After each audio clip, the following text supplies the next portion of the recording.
معزز حاضرین، آپ نے اس مجلس میں مجھے بلا کر بہت عزت بخشی ہے اور میں اس کا شکریہ ادا کرنے سے قاصر۔ میرے نزدیک ہر وہ محفل جس کا مقصد ذات رسالت صلی اللہ علیہ وسلم کی حقیقی الفاظ کو واضح کرنا اور آقائے دو جہاں کی تعلیمات کی جو اہمیت نوع انسانی اور جملہ موجودات کی لیے ہے اسے واضح کرنا ایک کار ثواب ہے۔ اس سے یہ کہا گیا ہے کہ حضور صلی اللہ علیہ وسلم کے متعلق تعریف ہو ہی نہیں سکتی۔ خالق سرائے آدم و جزام مدارت ہے آداب پاک مرتبہ تعالی محمد اور اسی طرح مشہور حافظ شیرازی جو غالباً سب سے بڑے غزل گو ہے فارسی زبان کے، انہوں نے کہا تھا کہ نگار ماں کے بمقصد چلا وہ خط نویش بغمزہ مستہ آمود سب گزر رسیو، یعنی زندگی کے ہر شعبے کے متعلق وہ سوالیات ہو، سیاسیات ہو، اخلاقیات ہو، نفسیات ہو، حضور نے اپنی ان کی زندگی ایک جسے کہتے ہیں وہ پرانی زندگی کی مکمل تصویر تھی۔ یعنی غیر مسلموں تک نے اس بات کا اعتراف کیا ہے۔ ہری چند افسر ایک ہندو شاعر نے کہا تھا آج پیت کا غلط سامان مہیا کر دیا، ایک ارب نے آج کی کا بہت بالا کر دیا۔ یعنی یہ غیر مسلم اسی طرح باقی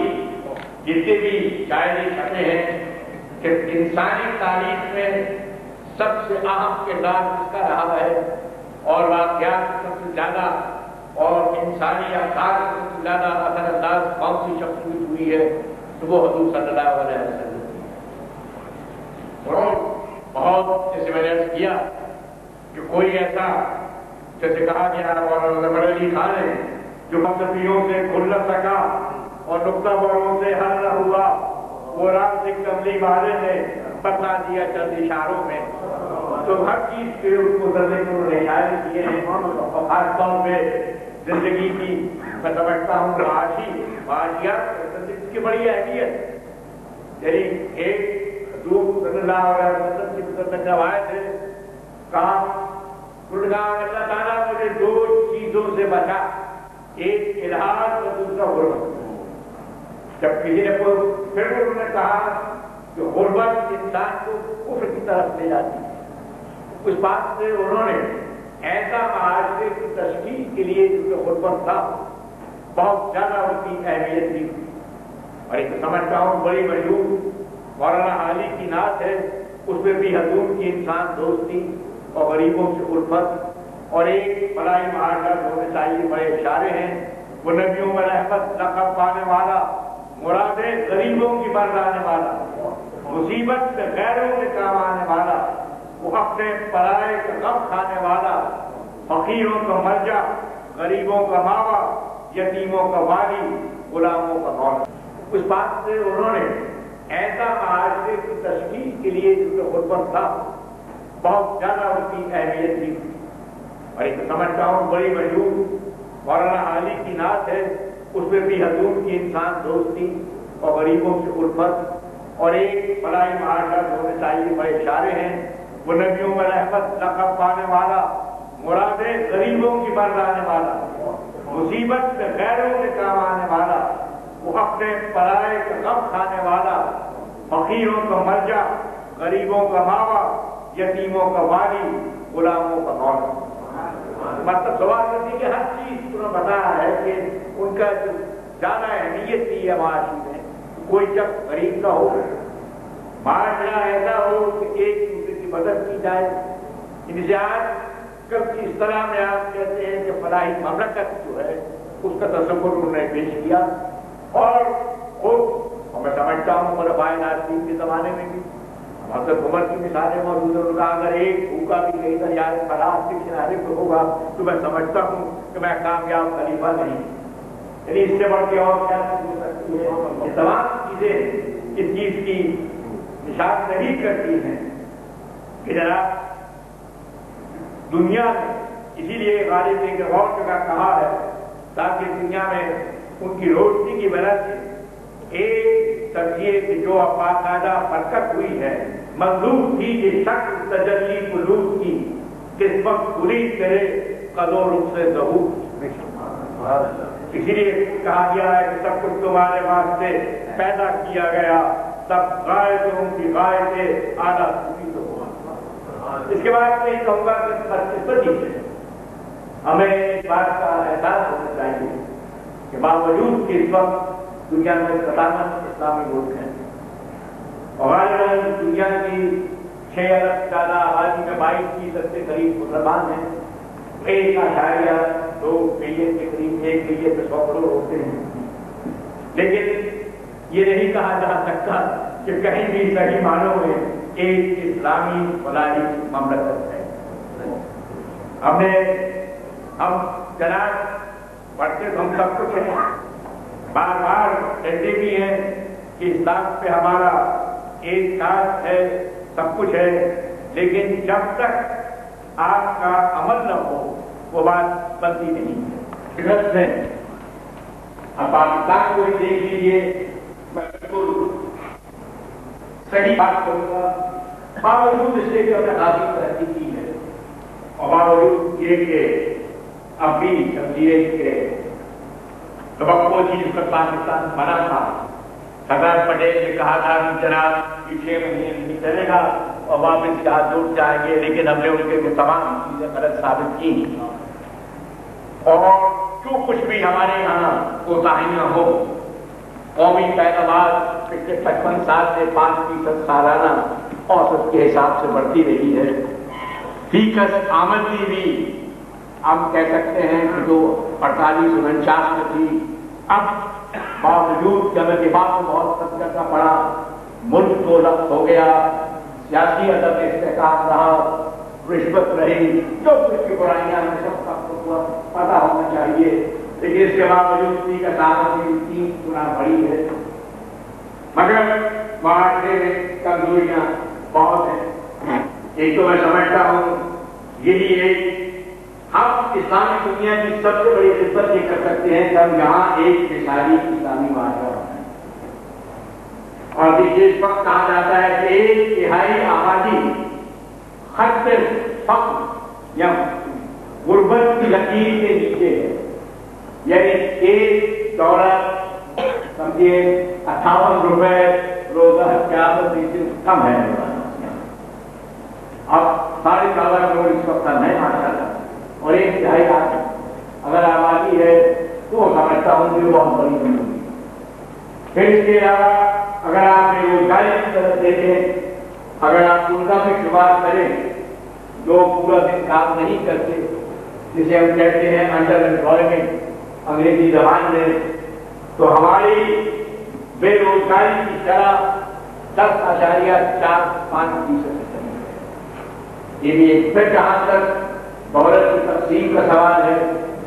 جو اوپر 20% طبقہ ہے اس کی آمدنی جو سب سے تحت 30% ہے اس سے 8 گنا زیادہ، اور پھر یہ بھی نہیں، یہ ہم بیت المال سے بھی ہم دیکھیے کہتے ہیں کہ اس کا بھی ہم ادا نہیں کرتے۔ یہ اندازہ لگایا گیا ہے کسی ٹیکس کی چوری ایک اسلامی ملک میں سمجھتا ہوں بیت المال سے چوری، اور اس کے متعلق بہت کچھ کہا گیا ہے، مگر بات بنتی ہے۔ کا نتیجہ کیا ہے کہ ہم قرضوں کے تحت ہیں۔ کہا گیا ہے کہ قرض ڈالر میں پڑا ہے وہ ہمارا بال بال، پھر بھی ہم کو اسرت و افلاس کا ماتم نہیں۔ کیا ہوا اگر سائے رحمت سے ہم محروم ہیں، سائے امریکہ کی چھتری ہو تو کوئی غم نہیں۔ یہ ہمارا آج رویہ رہا ہے۔ میں پورے وزارت کی اقتصادیات کا موجود تھا اور سب سے بڑا بھکاری سرکاری طور پہ میں تھا، لیکن یہ پچھلے 50 سال سے چل رہا ہے، جب سے ہم نے کولمبو پلان شروع ہوئی، پھر امریکہ سے ہم نے سفر کیے، اور اس کے بعد یہی تھا کہ کسی کی معاشی کارکردگی یہ ہے کہ کتنے قرضے یا مدد لے کے آتا ہے، کس سے قرضے معاف کرواتا ہے، کس شرح پہ لے کے آتا ہے، اور اب سے 50 سالوں میں ہمیں جسے آپ کہتے ہیں وصول جو ہم خرچ کر چکے ہیں، ٹھیک ہے زیادہ ہوئے 70 بلین کے قریب ملے ہیں، لیکن جو کہ جسے آپ اس پرسپیکٹ کہتے ہیں انگریزی میں، جو واقعی جو خرچ ہو چکے ہیں 60 بلین کے قریب ہیں، اور اس وقت بھی اگر جس میں کچھ کمی ہوئی ہے ہمارے قومی قرضے کچھ 36 بلین ڈالر کے قریب ہے۔ ظاہر ہے اگر آپ دوسرے ملکوں میں قرضہ لیتے ہیں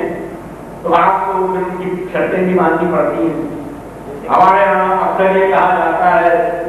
کہ ہم بین الاقوامی مالیاتی فنڈ جو ہے وہ اصل میں ہمارا حاکم ہے، عالمی بینک ہمارا حاکم ہے، ہمیں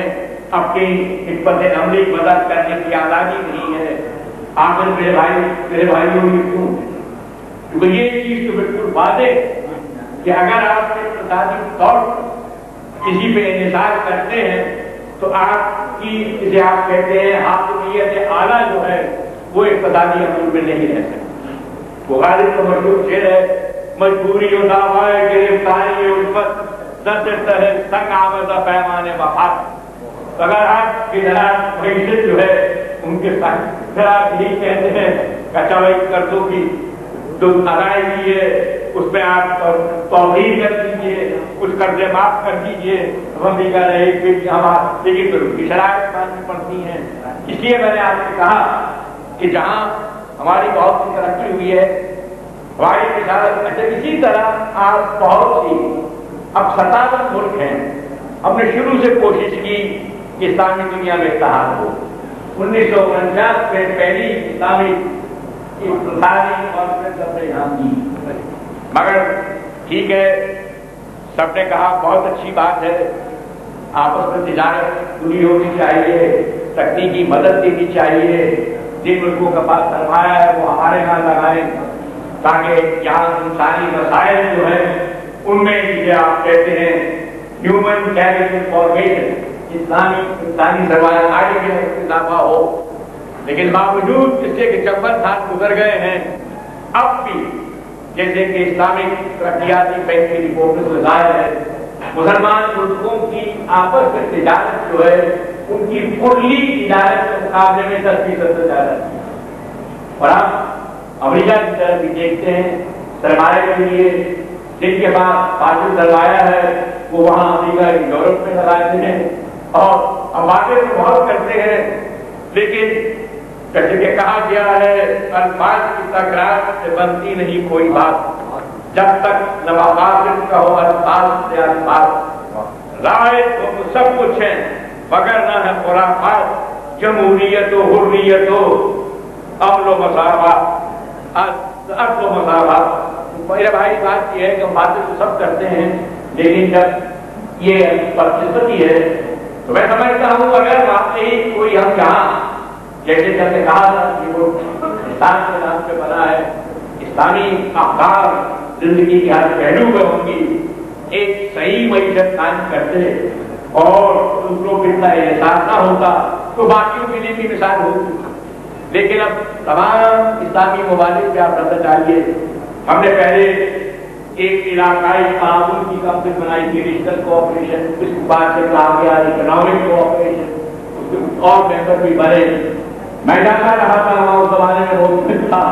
لیکن وہ توجہ نہیں کی کو ہمارے ایرانی بھائی شاہ کے زمانے میں کہتے تھے ہاں آپ سب میں یہ ہم سے پیسہ لینے کے لیے بنائیے۔ میں نے کہا بھائی کوئی ایسی بات نہیں ہے تو آپ اپنا پیسہ کا رویہ میں رکھے گا وہ پیسہ لگا دے گا ہمیں دیکھیے جہاں جذبہ جہاں سیاسی عزم ہو جہاں واقعی آپ کا اعتقاد و ایمان۔ اب جو لوگ والوں نے 50 سے شروع کیا تھا اب ایک ان کی کرنسی بھی بنا لی ہے، ایک چیز آپ کہتے ہیں بالکل مشترک منڈی بھی ہے، آپس میں اقتصادی تعاون بھی ہے، باوجود اس کے کہ ہم سب کچھ کہتے رہے ہیں۔ میں کویت میں تھا اسلامی ممالک کو بہت عرب بھی کو دیکھیے عظمت کو ہمیشہ بہت تقریریں کرتے تھے، عظمت الماء من المحیط علی الخلیج کہ گھر سے دیکھیے اٹلانٹک اوشن تک واللہ لغہ واحد، دین واحد، قرآن واحد، رسول واحد، لیکن جب میں آپ یہ کہتا تھا حضور تعاون اب کم سے کم کرنسی ایک کر لیجیے آپ کو تعاون یہ ہے تو وہ مجھے اس کے مزید کہتے تھے واللہ آگا پاکا شرام یہ سب باتیں کہیں تو بات یہ ہے کہ ہمیں یہ کہنا کرنا چاہیے کہ بحث کلام سے بحث کانفرنسوں سے بات نہیں بنے گی اور ہمیں واقعی جیسے میں نے کہا کہ پہلے ہم اپنی معیشت یہاں سمجھتے ہیں یہاں زبر دور معیشت کو ختم کریں اپنا انحصار غیر زندگیوں کو ختم کریں پھر جناب خود جسے کہتے ہیں آجرانہ معاشرہ اور واقعی جسے آپ کہتے ہیں اسلامی پابندی جس میں غریبوں کو خیال ہو جس میں سب اس کی شراکت ہو حریت ہو حق ہو انصاف ہو اگر کریں گے تو واقعی جناب دوسروں کی ایک مثال ہے اب یہ ہے جب پوری طرح کی بات ہوتی ہے ہم سب مغرب کی طرف دیکھتے ہیں آپ افغانستان کابل میں امریکہ بیٹھے ہوئے ہیں باقی جگہ بیٹھے ہیں اب ان کا ایران کی طرف جانا ہے عراق کر چکے ہیں یہ سب کیوں ہوگا جب یہ ہے کہ خود یہ ٹھیک ہے ہندوستان نے 2 لاکھ دبے کرنے میں بہت مضمون کردار ادا کیا باقی الگ ملکوں میں اسرائیل کر رہا ہے 1948 اب تک سب کے بارے میں کس طرح بیچاروں کو اپنی دانے دے رہے ہیں چیک کیا میں ہر جگہ بن گرتی ہے تو بیچارے مسلمانوں پر ابھی ہندوستان میں جو حال ہوا ہے گجرات میں جس طرح مارے گئے ہیں یعنی وہاں اتنا ظلم ہوا کہ ہندوؤں نے خود کہا کہ ہمیں شرم آتی ہے اپنے آپ کو ہندو کہہ رہا یعنی انسانیت اگر آپ دیکھیں تو میرے بھائی کیوں ہے وہ یہ ہے کہ ہمیں ہمارے میں آپس میں اتحاد ہم نے خود کہیں اسلامی صحیح معیشت قائم نہیں اس کا نتیجہ یہ ہے کہ پھر ہمیں دست جگر ہونا پڑتا ہے پھر ہماری سیاست ہماری معیشت جو ہے وہ بھی جناب دوسروں پہ پھر ہم یہ دیکھتے ہیں کہ جناب بین الاقوامی والی پڑھ رہے ہیں آج ترکی کو جناب کے انڈیا میں ہماری معیشت ٹھیک چل رہی ہے ہم آپ کو مدد کریں گے ہمارے ساتھ یہی حال ہے بنگلہ دیش کے ساتھ یہی حال ہے صرف کبھی کماری کہتے ہیں ملیشیا وغیرہ جاتے ہیں تو خود کھڑے ہیں ہمارے عرب بھائیوں نے بھی اتنا سرمایہ کمایا تیل کی قیمت کی لیکن آپ اپنے دماغ کی وجہ سے آپ دیکھ رہے ہیں کہ یعنی میں ہے ایران عراق جنگ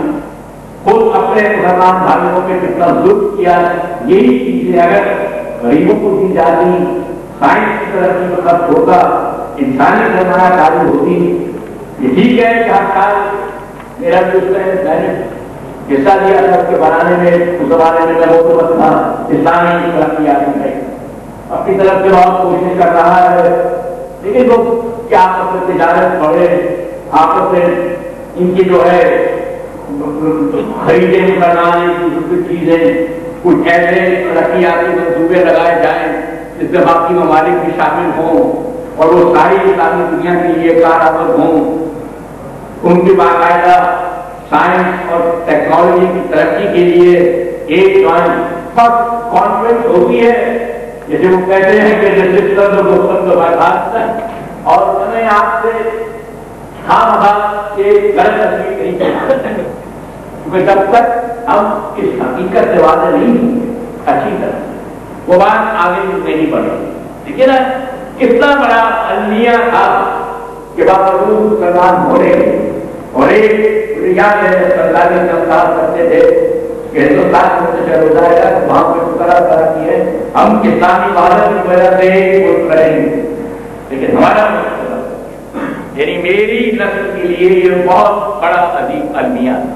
قطب عزیز صاحب بھی یہاں بیٹھے ہوئے ہیں وہ اس سے بخوبی واقف ہے تو میرے بھائی کو سب سے پہلے تو میں یہی کہوں گا کیا اپنے آپ کو اپنی معیشت کو خود قبیل بنائیے اس میں واقعی اسلامی عادلانہ نظام جو ہے اس کو رائج کیجیے اس کو مثالی بنائیے یہاں سے غربت کی سطح کو کم کیجیے بے روزگاری کو کم کیجیے اور باقی جو اسلامی افراد جو ہے تجارت میں صنعت میں جو غریبوں کا حق ہے حریت و مساوات اس کی ایک اگر آپ واقعی پیش کریں گے تو اس کا بہت بڑا ہے پھر ہمیں اپنے مسلمان بھائیوں سے جہاں تک ممکن ہو ہمیں کوشش کرنی چاہیے کہ دیکھیے نہ وہ یورپ اکٹھا ہو سکتا ہے